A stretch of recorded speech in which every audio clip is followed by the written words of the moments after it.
ঝাপসা চোখের পাতায় আজও স্বপ্ন আধো আধো, দায়িত্বের বেড়াজালে হারিয়ে যায় গল্প লক্ষ্য কত। রাধে রাধে, মেঘার চিলেকোঠায় সকলকে স্বাগত। আজ আমার রান্নাঘরে তৈরি করেছিলাম এমন এক পদ যা আমিও জীবনে প্রথমবার বানিয়ে খেলাম। চলুন তাহলে আপনাদের সাথেও রেসিপিটি শেয়ার করি।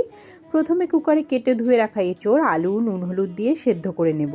এবার সেদ্ধ করা আলু ও এঁচোড় ভালোভাবে মেখে নিয়ে ওতে একে একে নুন হলুদ জিরে ধনে গুঁড়ো লঙ্কা গুঁড়ো গোলমরিচ গুঁড়ো কালো জিরে গোটা জিরে কর্নফ্লাওয়ার বেসন দিয়ে ভালোভাবে মেখে নিতে হবে।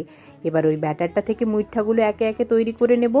এবার বেশ খানিকটা তেল গরম করে মুইঠাগুলো সময় নিয়ে উল্টে পাল্টে লাল লাল করে ভেজে তুলে নেব।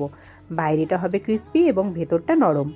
এবার ওই তেলেই গ্রেভির জন্য কেটে রাখা আলুগুলো নুন হলুদ দিয়ে ভেজে তুলে রাখবো। এবার গ্রেভি তৈরির জন্য কড়াইতে সর্ষের তেলে জিরে তেজপাতা গোটা গরম মশলা ফোড়নে দিয়ে আগে থেকে বেটে রাখা মশলার পেস্টটা দিয়ে বেশ খানিকক্ষণ কষিয়ে নিয়ে ওতে একে একে বেসিক সব মশলাগুলো দিয়ে দেব। এবার আলুগুলো দিয়ে দেওয়ার পালা।